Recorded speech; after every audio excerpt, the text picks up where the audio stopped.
Hello and welcome to Virtual Coffee, our brown bag edition. Virtual Coffee's mission is to be a welcoming tech community that allows room for growth and mentorship at all levels and to create meaningful opportunities for learning, leadership, and contribution for everyone. If you want to find out more about what we're doing, you can check out our site at virtualcoffee.io.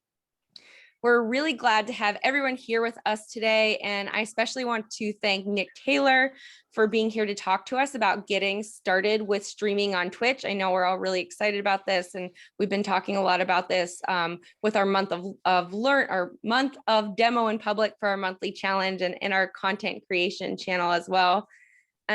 Just a little bit about Nick. I know you've got this in your slides, but he's a lead software engineer with a focus on front end at Forem, the software that powers dev. He is a big fan of TypeScript, JavaScript, Preact, and Node. And once upon a time, he was into C# and ASP.NET/ASP.NET. Aside from programming, he contributes to open source. He hits the gym, snowboards, and a long time ago, he did rugby. And it's not in his bio, but he also played in the handbell choir. I am obligated to mention that every time. He is also not a big fan of spiders. We are very happy to have you here with us. Thanks so much, Nick. Thanks for having me. So in true streaming style, I have not really prepared for this. I mean, I made slides, but I've had a bit of a busy week, so it's going to be kind of like just off the cuff, just chatting, pretty informal, kind of like when I stream. So that's a first lesson for anybody who wants to get into streaming. Just go with the flow, just go with it. Yeah, so like Becca said, I'm a lead software engineer at Forem. I'm from Montreal, Quebec, Canada. So if people like poutine, come visit me. You can find me at livecoding.ca, but I also stream on the dev Twitch stream, which is at twitch.tv/thepracticaldev. And yeah, so today we're going to talk about getting started with streaming on Twitch. And here's what we'll cover. We're going to go over open broadcast software, typically called OBS. This is the main software you use to stream. There's variations of this where there's stuff like Twitch Studio, Streamlabs has something as well to do streaming, but they're all built on top of open broadcast software. We're also going to go over a streaming tech checklist, and then we're going to talk about going live on your stream. And then we're going to talk some streaming tips, even though it says steaming tips there. Typo by me, boo. We're going to talk about having guests on your stream. We'll talk a bit about hardware and then some additional software that you can use for streaming. So let's talk about OBS first. So OBS is the main software that you use to do streaming. The main things you need to do is you need to log into your Twitch account through there, and that will allow you to stream to your own stream.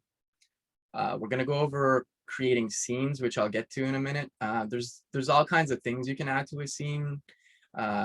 There's images, there's browser sources, a display capture, which is like sharing your screen, video capture device, which is like sharing your webcam, and there's a bunch of other things, but we're just going to cover a few.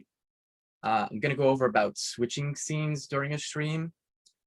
This is something that you might do if you've seen the dev stream or my own stream or probably anybody's stream.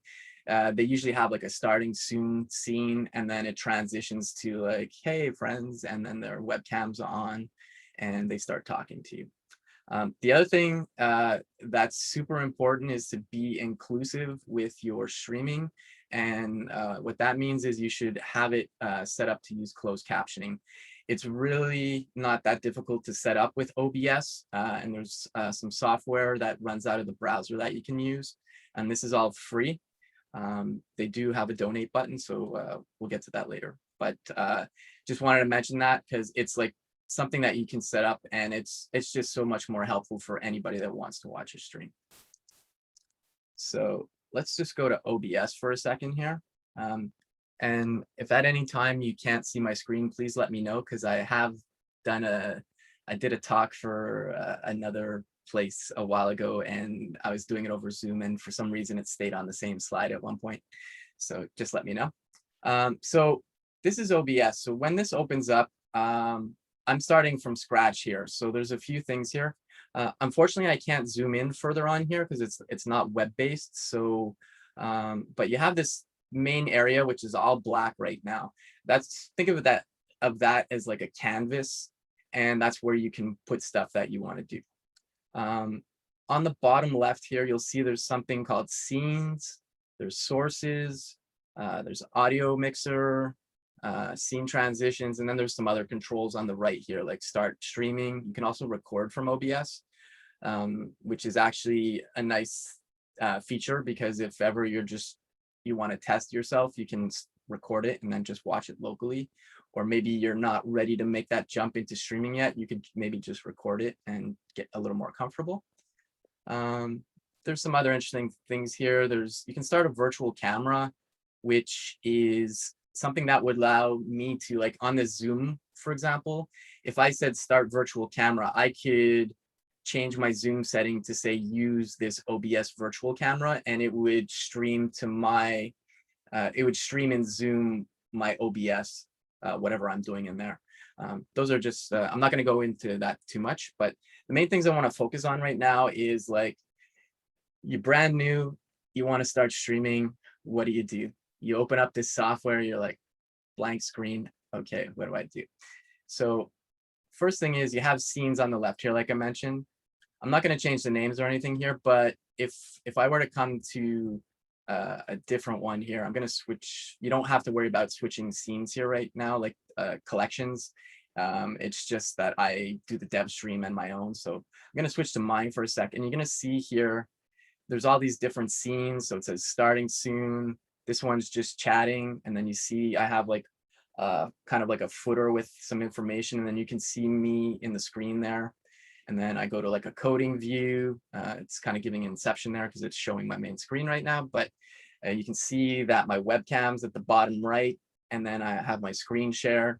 One thing that you'll notice as well is there's chat integrated down there. So I'm just going to put in like just a piece of chat for a second here. You're going to see the chat update. That's the chat coming from Twitch. I'll explain how you can do that later if that's something that interests you. I just paused for 1 second just to make sure we get some of these questions in here. Lucia had asked if StreamYard, if StreamYard allows closed captioning to be turned on.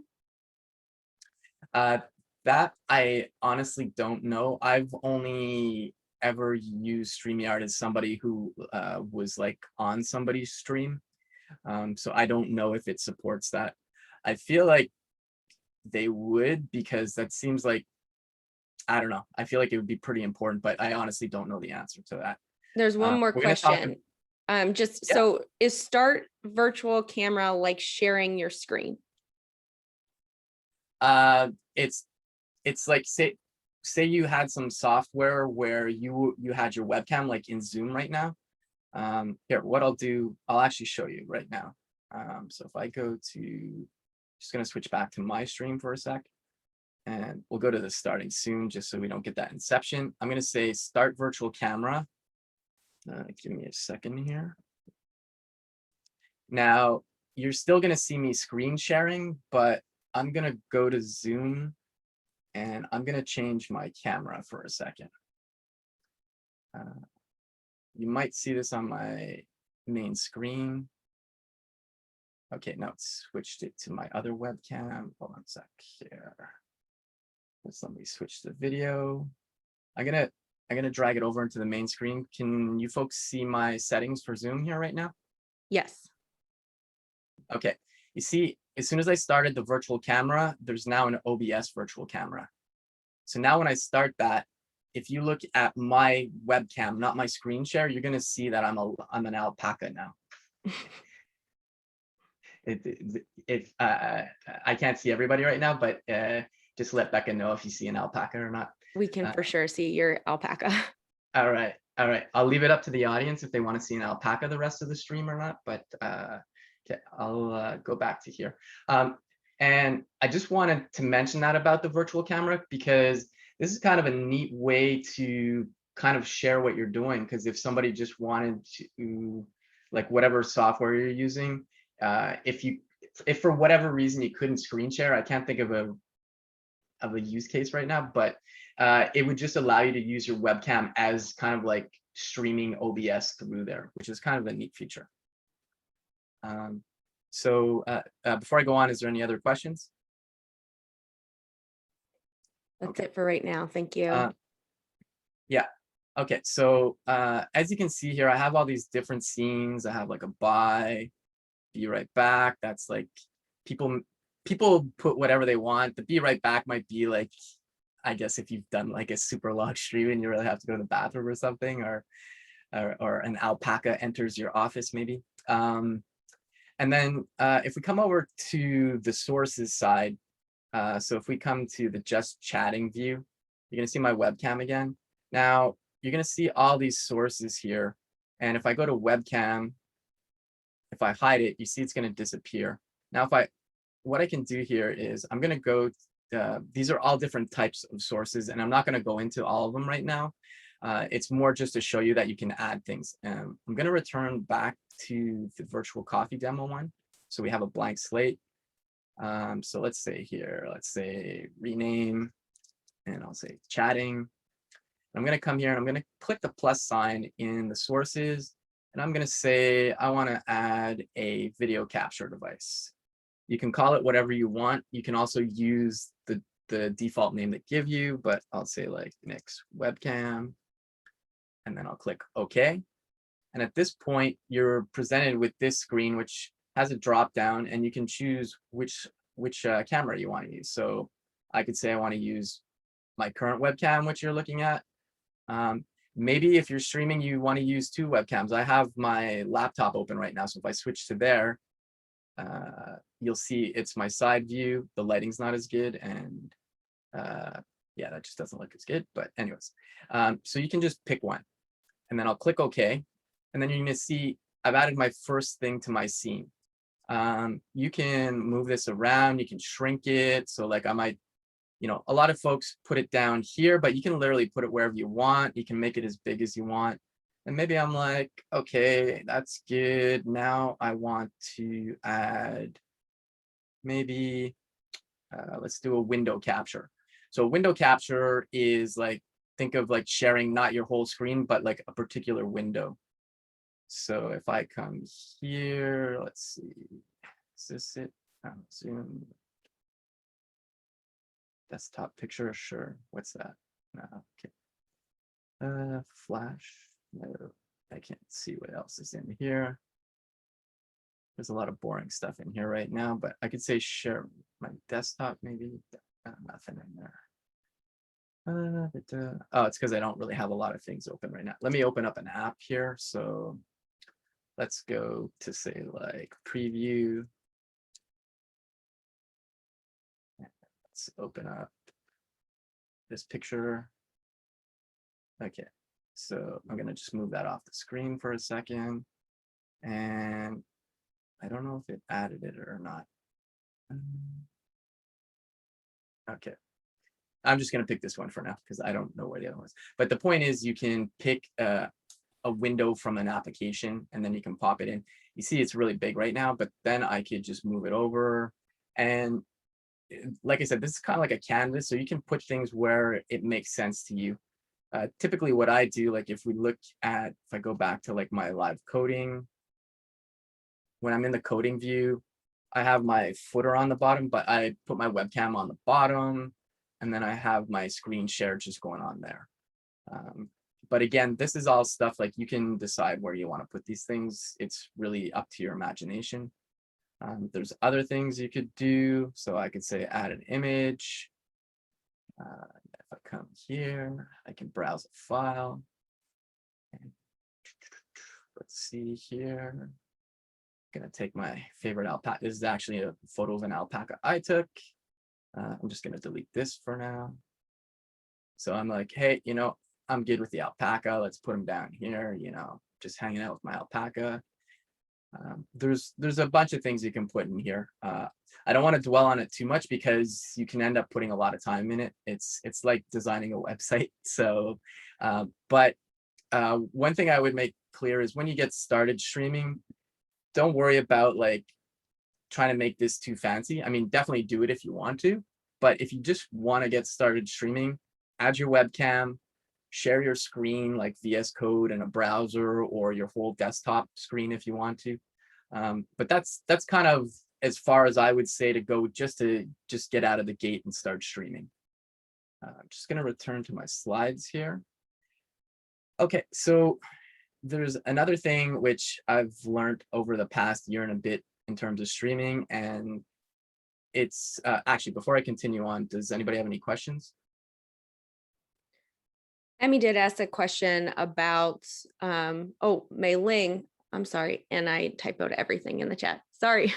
What kind of webcam do you use, or do you link it to a DSLR? And I know that's on your slides. And we also have, are there OBS themes? Streamlabs does have them. Yeah, I'll talk about Streamlabs. There's also Stream Elements. I'll mention it later. But whoever mentioned that, you can definitely grab preset themes and stuff. I didn't do that because I just wanted to make it a little more custom to make it funny the way I thought it was funny. But you can 100% grab themes just to get out of the gate too, if you know, nothing wrong with that at all. And there's tons of them. There's free ones, there's paid ones. Streamlabs and Stream Elements, I believe, both provide those. Okay, let's see here. Yeah, so what I was saying next is a streaming checklist is super important. Streams are never perfect. Something always goes wrong, or maybe it's just me, but I've messed up stuff on the dev stream or my own stream all the time. At least one thing goes wrong every time. Last week, I forgot to change the title of the guests, so it said James Q. Quick was the Code School crew, but anyways. So it's important to have a checklist. Some of these things I've automated now because I use something called a stream deck, but that's not necessary and it can be expensive. But I'm going to go through like a sample checklist here. And a lot of this stuff might be like, duh, that's obvious or whatever. But the thing is, when you go live, it's good to have a checklist because it's, you know, think about like, you know, folks it's not the same thing, but, you know, folks taking off in a plane, checking your parachute, you know, kind of same thing, you know. I never have anything weird on my notifications, but I turn them off because it's just annoying that it pops up during a stream. I make sure the closed captioning is working with OBS. I'll talk about the closed captioning in a bit. I make sure my audio is not muted. It's happened to me many times. The kind of microphone I use, it's a Blue Yeti, and it has a physical mute button, but you can also mute it with software. And sometimes I've muted one or the other.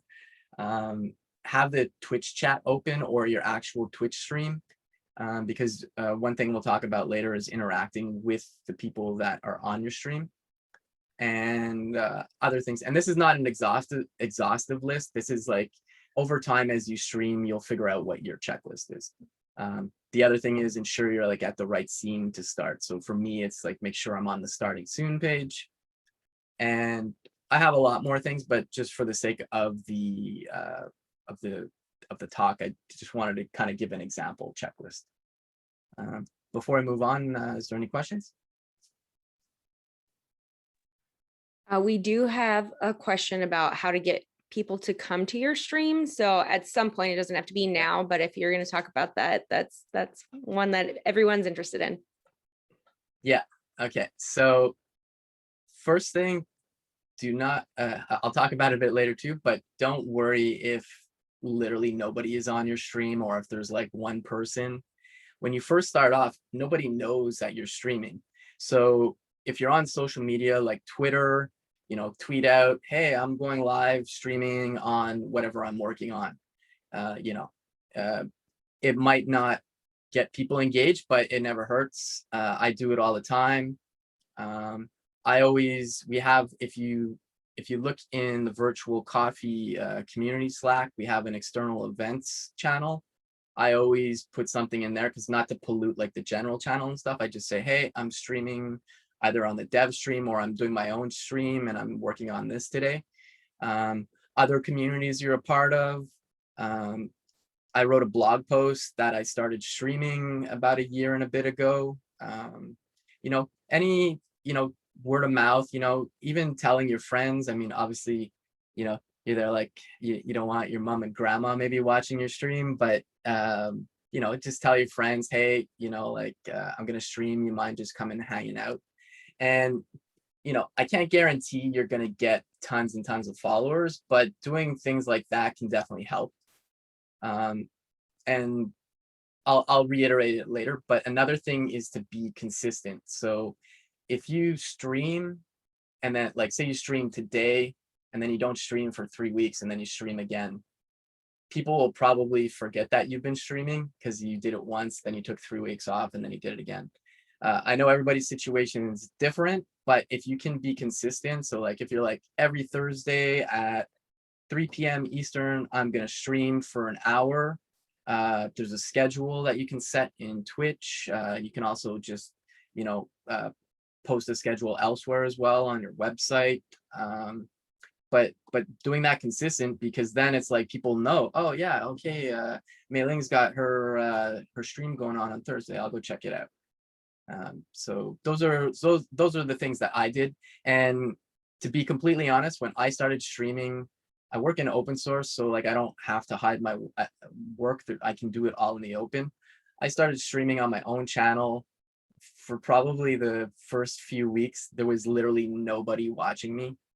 So I was just me talking to the screen, but I got in the habit of doing it, and eventually a few people joined, and then more people. And on my own channel, I still don't have like a ton of people, but it doesn't bother me because I enjoy the streaming. It helps me talk my way through things, like if I'm working on a problem, and if people show up, that's amazing. And you have conversations in the chat too. And that's another thing which I'll mention later again. But if you do have folks that are watching your stream and they're in the chat, definitely interact with them, because then it's just more interactive. Okay, let's move on here. Okay, so going live. It's not too much here, but go over the checklist. I'll just keep saying it, checklist. I use a Stream Deck now, so I have a lot of these things automated, but regardless, I still have a checklist. Tweet out that you're going live on your stream with a link to your stream, possibly what you're talking about. I've also put the hashtag learn in public if I'm like doing live coding on my own stream. You get the learn in public bot retweeting it, which is not necessarily a ton of exposure, but if I was working on Rust, so I tweeted out, I added like a Rustlang hashtag to, typical Twitter stuff. And I'm definitely no Twitter pro, but you just tweet it out, wherever you are. And in the community, like I said, in Virtual Coffee or other communities, I'm part of another community, which I recommend folks joining. It's called the Party Corgi Discord. There's a lot of folks that stream on there that have been doing it for a long time. It's a great place to get advice, but people also say in that community too, hey, I'm going live, come check it out. So just wherever you can like get the word out. After that, you start to stream. I know this all sounds obvious, but trust me, sometimes things go wrong. Once you've started the stream, so when I mean start the stream, there's literally this button here that says start streaming. Now, once you're live, you really need to check that you're live. Go to your own Twitch channel in the web browser. Make sure that you see the stream showing up saying like, starting soon or whatever your start scene is. And if you're using the closed captioning, once the stream starts, make sure that it's working. If it is working, you'll see a little CC button, just like on YouTube and so on. Twitch supports this. And again, I'll mention how you get set up with the closed captioning in a bit. Before we move on, is there any other questions? I know that was a short section, but there's a lot of stuff that seems obvious, but again, checklist. I guess, if you can talk a little bit more about, how you get comfortable, or if you felt like there was a point where you were really nervous and how you worked your way through that. I know that that's a lot of the anxieties that many new streamers are feeling. For sure. It's a great question too. I'll admit I am extroverted, so I have no problems talking to random people. But having said that, I've never actually given a talk in front of people aside from a meetup or like internal work presentation. So the thing for me with the streaming is you're literally looking at your screen. You can't see anybody. And I think that removes a lot of pressure. At least for me, it does. Because I'm just like, right now, I'm talking to all of you. I don't see you because I'm sharing my screen and I'm using Zoom for other stuff. So all I see is my slide right now, my microphone. I've got my light on. I literally see nobody and I'm just talking. And it's, I know there's a few things here. Like I know some folks have trouble with public speaking or get really nervous. I don't have all the answers to that. The only thing I can suggest is just start talking. And this is super important for a lot of things. Like it's definitely important because you're streaming, but this is like a skill you can use at your job. The more effective you are at communicating, the better you will become as a developer. Doesn't mean you're, and you don't even have to be the best developer at a company. If you can communicate effectively, you're way more useful to folks than somebody who just codes and doesn't talk. So it's just all I can say really is just try and get in the habit of talking. It might feel awkward. Just try and push past the awkwardness. I can't really give like kind of general advice because I know everybody's different. But I kind of, this is like when I joke about my structured YOLO stuff. It's really like, this is an opportunity for me to do something. I'm just gonna do it. At the end of the day too, say it goes terribly, there's probably not a lot of people watching, if anybody, at the start. And if you look at streams I did in the beginning versus the ones I do now, you can see how things progress too.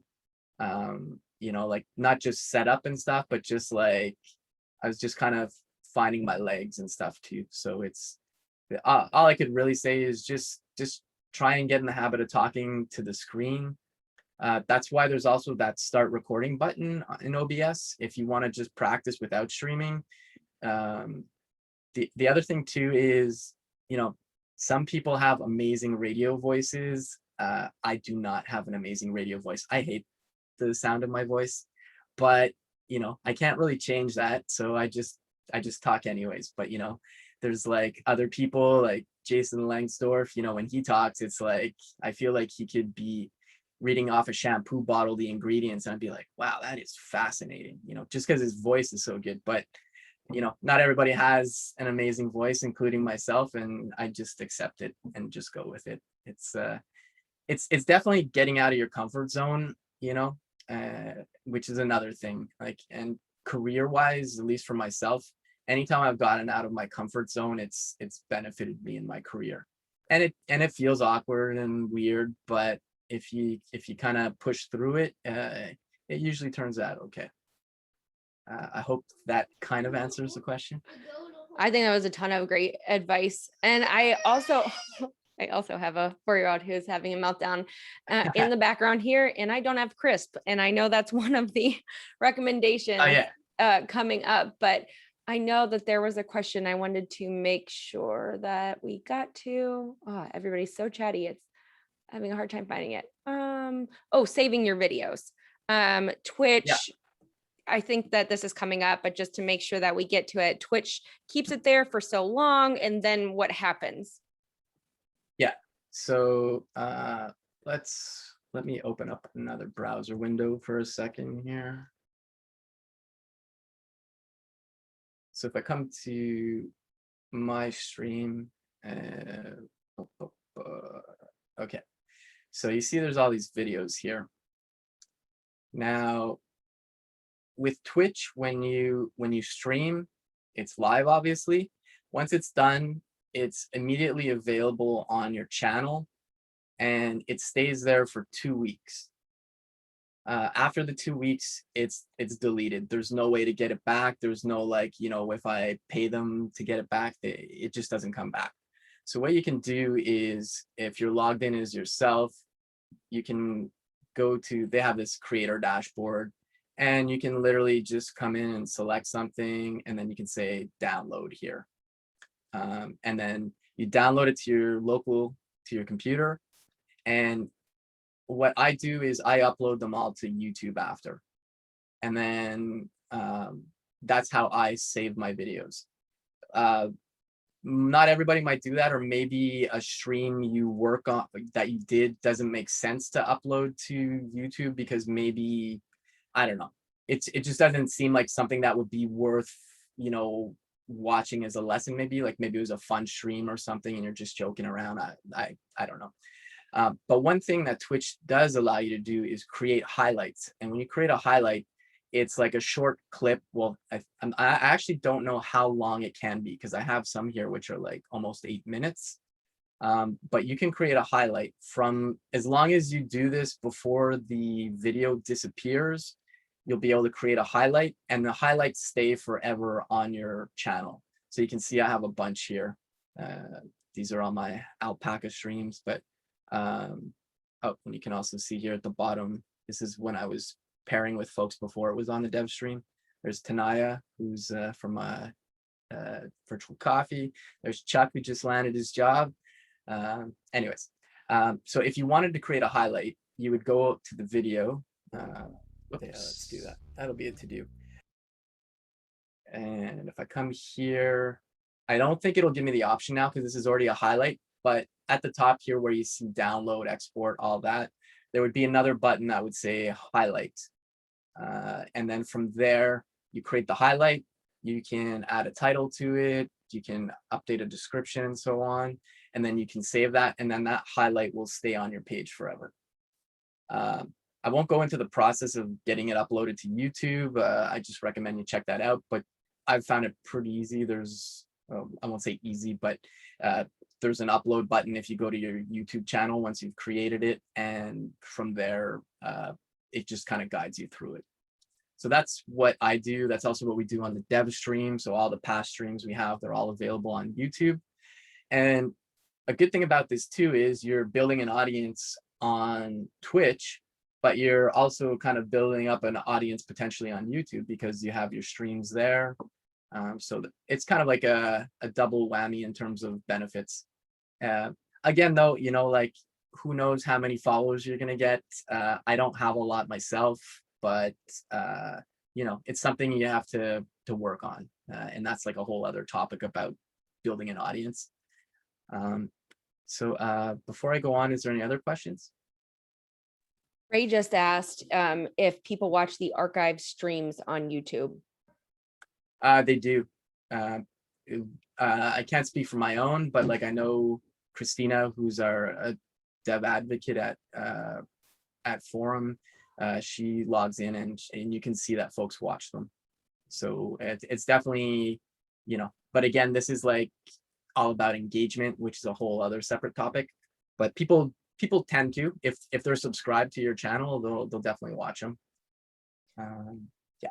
Oh, Kirk has his hand up. Go ahead, Kirk.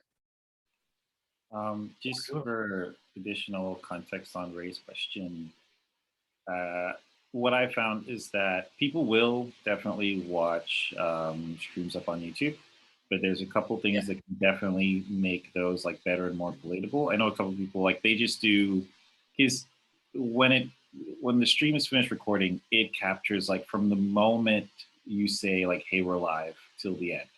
So a lot of people just trim that first 10 minutes where usually nothing's happening and you haven't turned your camera on yet and you're still prepping. They'll sort of trim the end, taking some times, but use just regular good video best practice for SEO and stuff like that can be a big help. And that's usually if I open up a video on YouTube and the first 20 minutes is just silence because the streamer hasn't actually started streaming yet, then I'm not gonna finish the video. So it's just a little thing like that. Yeah, it's a good point. I didn't really have that in the slides, but I do that when I was learning Rust. There's a lot of times where sometimes there's a 3-minute starting soon. I edit that out. I use something called Descript. I'm definitely no video editing wizard, but I found Descript to be pretty interesting in terms of editing video. It's a paid product, but I've been pretty happy with it. But there's all kinds of video editing software out there, including open source ones, free ones, paid ones. But it's definitely not my domain of expertise, but I do that as well, like Kirk mentioned.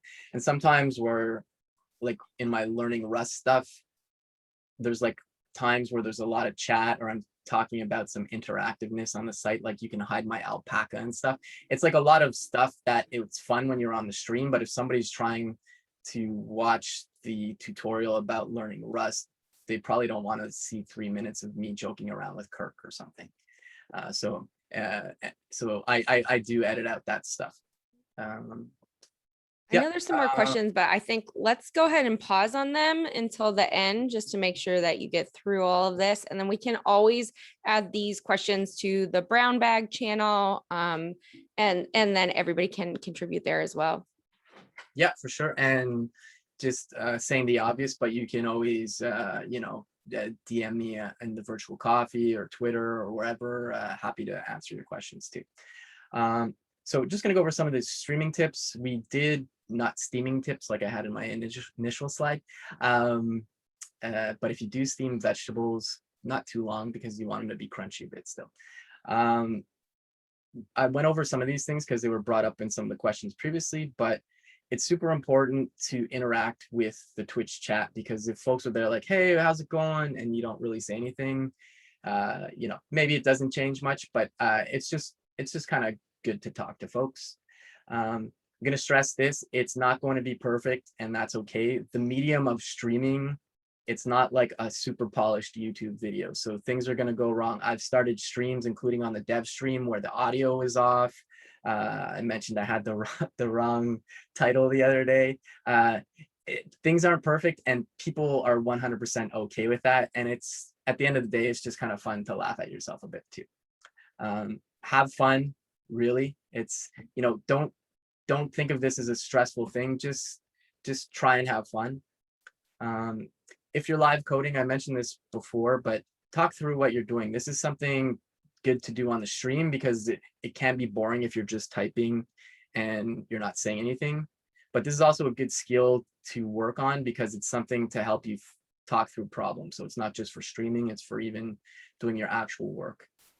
Another thing I do is, like, after the initial tweet that I say I'm streaming, maybe halfway through the stream, I'll just say, hey, I'm still live, or the dev stream's still live, come by and say hi. Maybe people come by, maybe they don't, but just stuff I've been trying.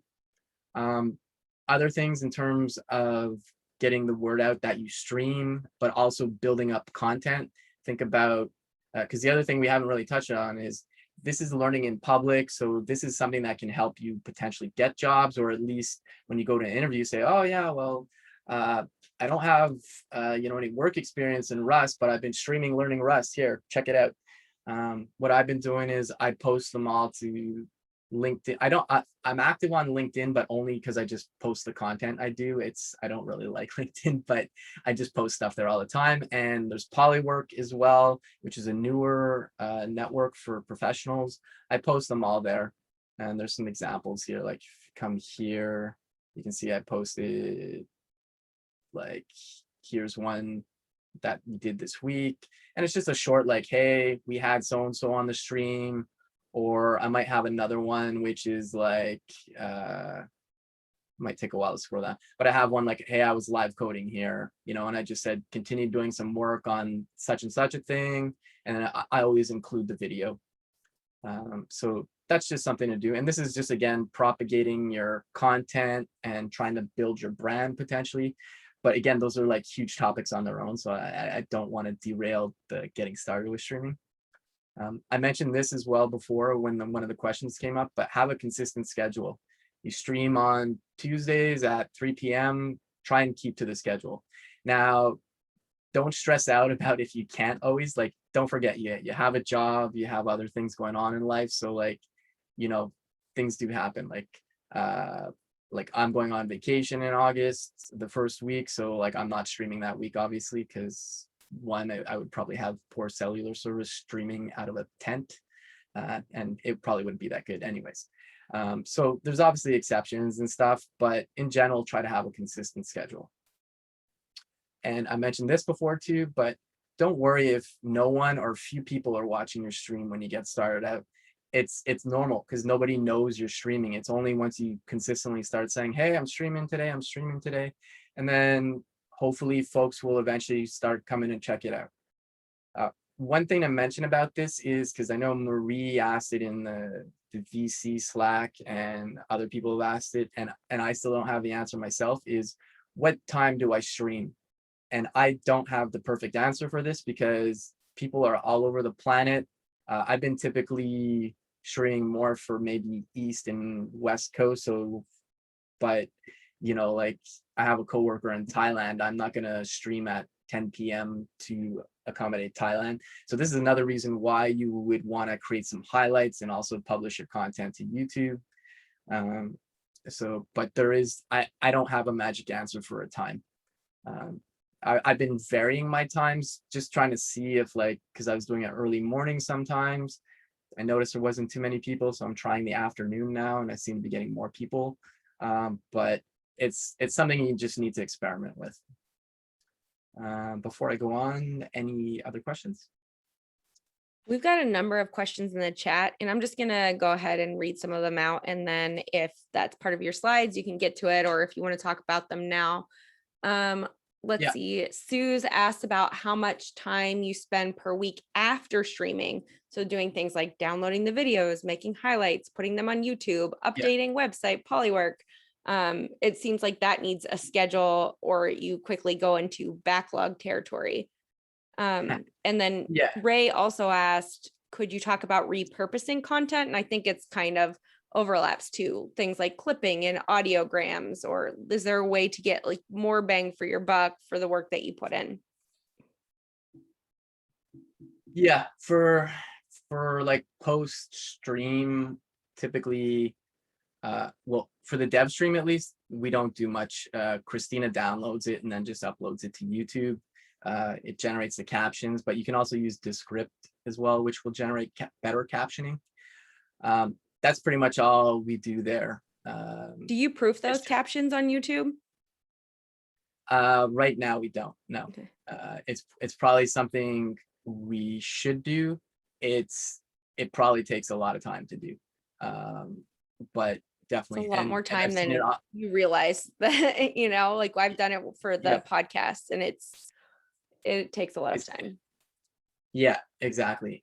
When I do my own stream, I download them myself. I typically try to create a highlight as soon as possible, sometimes even right after I stream. You can create clips, which are like highlights too during the stream. That's a little, if you have a stream deck or something, that can be a little easier, but typically I do it after the stream. I just kind of try and find a chunk of it, which I thought made sense in terms of showcasing some of the stuff I've been working on. I download them. I set up a reminder, or I download it right away, because I actually lost one stream for my learning Rust because I forgot to download it.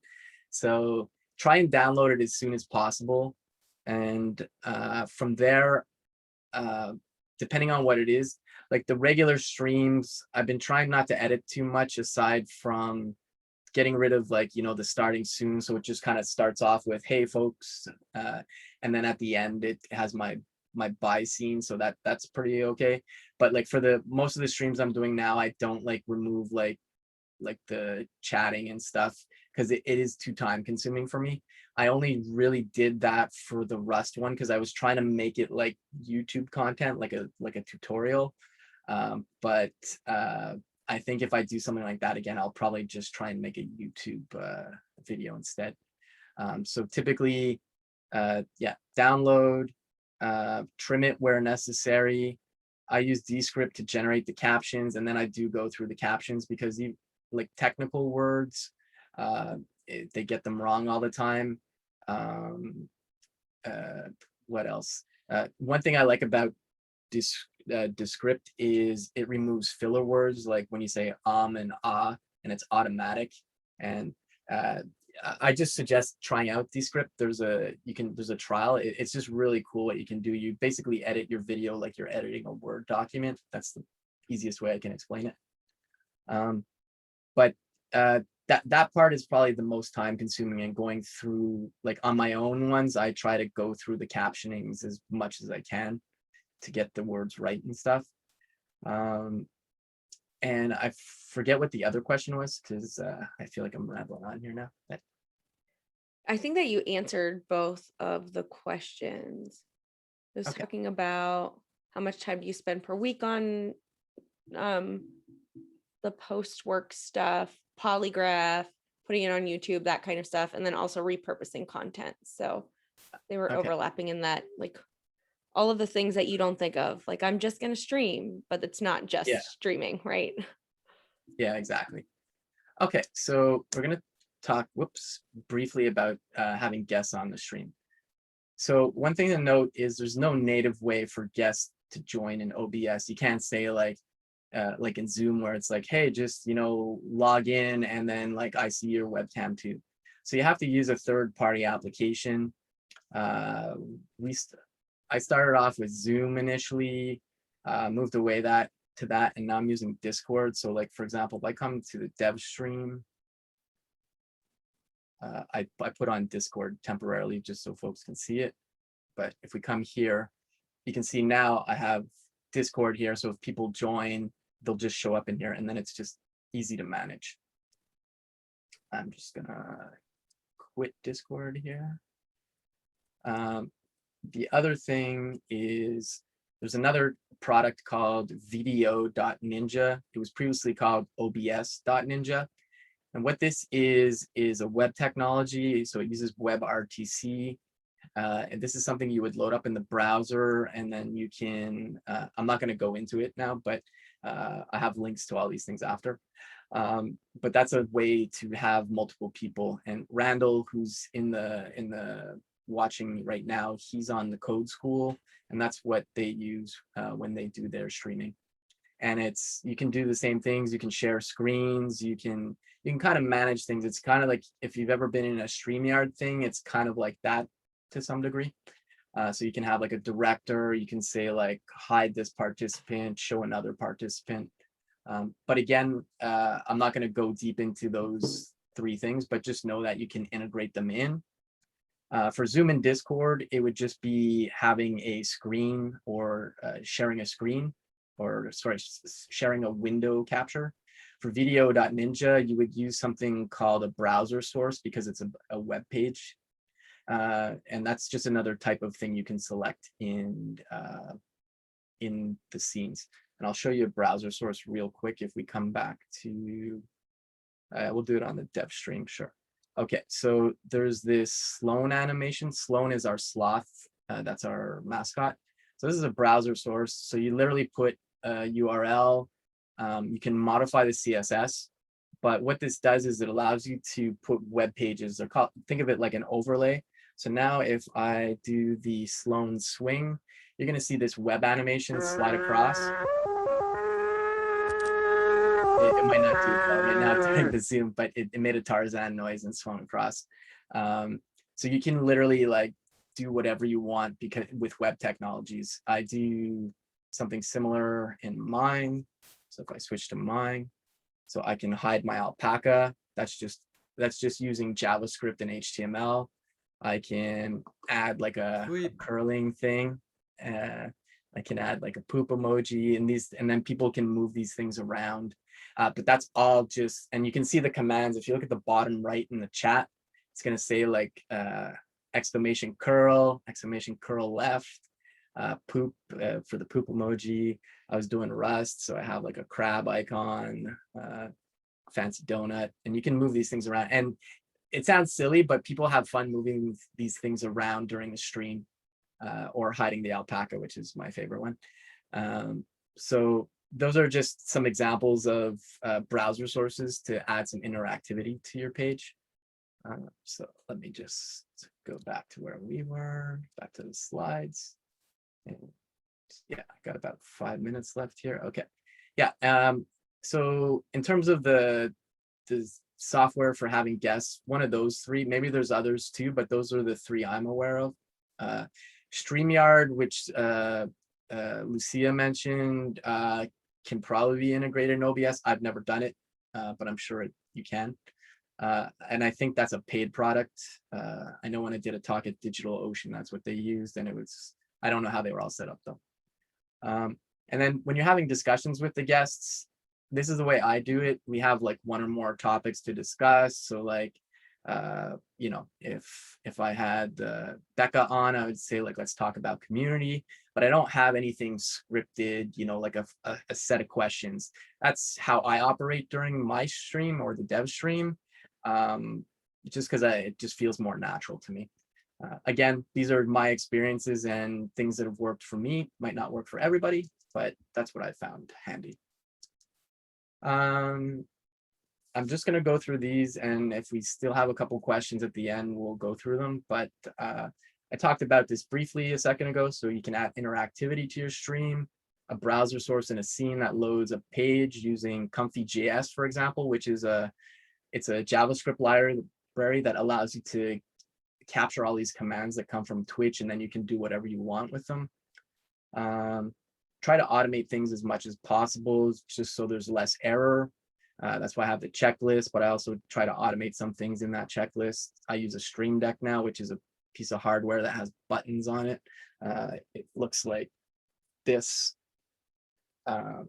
It can be expensive though. It is a luxury item that I bought because I stream on the 2, and it was just kind of a present to myself, but it can be useful. Aside from that, use services like Streamlabs or Stream Elements. We talked about that briefly. You can definitely do it for theming and stuff, but it's also good for having moderation bots. And you can also add interactivity as well, kind of like you do with the browser sources. So say somebody follows you, you can have like an image show up and it says like so-and-so followed. So they provide integrations for stuff like that. Other things that can be useful, Becca mentioned before, but crisp noise canceling software. I have a subscription for this, which I believe is $60 US a year, but it's free to use for 120 minutes a week. So initially I was using it in my Zoom calls and stuff, but once I started streaming more, I just had to pay to use it. You know, if you don't stream too often, if you stream once a week under 2 hours, you can use it. Also, one thing to note, if you do use Discord, it has Crisp built in, so that could be another option. I mentioned Descript, which I use, and also Loopback. This is a software, it's a paid software. There's open source and free versions, free software similar to this, but it allows you to create virtual audio devices. So for example, when I'm streaming and we need to do the closed captioning on the dev stream, I'm capturing all the audio coming in from Discord, which is all the guests and my co-host, Christina. But there's also my microphone. And to have Web Captioner running, which is the software for the closed captioning, which I forgot to show, I'll show it in a second. It only accepts like one microphone. So you can create this virtual microphone, which is the audio from Discord and my own microphone. And then that way the closed captioning picks up everybody. It's super useful. There's another one that is, I think it's called Banana something, but Google like virtual audio devices or merging audio. Loopback will definitely show up, but there's other ones. Aside from that, some hardware that you could use, a light ring maybe. They can be super expensive. It's literally just a circle. Like I have mine on right now, so if I turn it off, you're gonna see I'm gonna go pretty dark. I bought one on Amazon. It's like 10-inch diameter, I think, or no, 5-inch diameter. Cost me like $30 Canadian. There's definitely more expensive ones, but that's something, you know, depending on where you are in your house or apartment, you might need to do some lighting. It's not mandatory, but it can just help, just looks better. There's nothing wrong with using, again, because you're getting started out, these are not everything you need to buy right away or even have to. You know, if you're streaming and you're just using the microphone built into your laptop, that's perfectly fine. If you end up doing it more often and you want to spend a bit of money, try investing in a better microphone. The one I use is Blue Yeti. There's in the resources of the slide deck, there's all the links to all this stuff. Maybe get a better webcam. or a camera like a DSLR. I don't have a DSLR. I have a Logitech webcam. It's like the Pro Stream, I think. Cost me like, I needed it for work anyways, but I think it was like $100 Canadian, so maybe like 85 bucks US, something like that. Streaming deck, which I mentioned, that is kind of expensive, but I've found it useful for the streaming I do. I forgot, I just want to show the closed captioning really quickly because I think it's super important. And I apologize for skipping it. There's a website called, I'm gonna have to open up Chrome actually. It only works in Google Chrome. The reason why is it uses speech APIs and it's only supported in Chrome. So if we go to webcaptioner.com and I'm going to click start captioning. And if I start talking, you're going to see that it's picking up all my words. And you see it'll correct it as it goes along. It might not be perfect, but this will enable you to do closed captioning. Now you're going to see here, the button's red to stop the captioning, but you're going to see here it says channel 0. And if I click on that, it's going to say like OBS Studio, there's an error. So I'm going to click on that. And what I need to do is I just need to reconnect because if I go to OBS, I have it open here and it's in the tools. Yeah, if you have a somewhat recent version of OBS, there's under tools in the menu, it's called WebSocket server settings. You need this, and this is what allows you to feed in all that text you see in Web Captioner to go to your Twitch stream. I didn't change the port number, I just kept the defaults. I enabled the authentication. I put a stronger password instead of whatever the original one was. And if I come back here now, I click cancel, and I come back to Chrome. And I'm just going to say update. And then you're going to see now, you see the channels, it says 1. I'm not streaming right now, but if I were to go stream live, you would see closed captioning. You'd see at least the CC there. And then if you clicked it, you would see the actual closed captionings coming. So that's something super important, and it's not that difficult to set up. So let's wrap things up here. Just got some resources. So I wrote a streaming series on Dev2. Here's the links to all the stuff I talked about. There's actually a really good article from Rachel Wright-Munn, who I paired with at one point on the dev stream. She works at New Relic. She wrote a really good post on including Zoom in your stream to make it seem seamless. Other things, I mentioned Comfy.js. I did dev stream with Jay Tompkins, who is phenomenal at web animations. You can check that out. We go through building the sloth that swings across the screen. There's also a link to my repo, which has a repository, which has all the code showing how I have my alpaca hiding and like putting the lobsters and like the emojis on the screen. And then there's links to Descript, Crisps, Loopback, Streamlabs, and Stream Elements. And if you're curious about all the software and hardware I use, it's not just for streaming, it's like everything I use for work. You can check out that page. And that's pretty much it. Slide deck's available here. It's live right now. iamdeveloper.com/stream2021. And I'd say questions, but we've pretty much we're over asking questions all the time. I just want to say thank you so much, Nick. This has been really great. And I dropped those slides in our Slack. I also dropped a link to our resources repo, which we haven't been utilizing lately, but I think this would be a great opportunity for everybody to kind of keep track of the things that they're using, to add them to the repo, get some open source contributions while you're at it. Why not?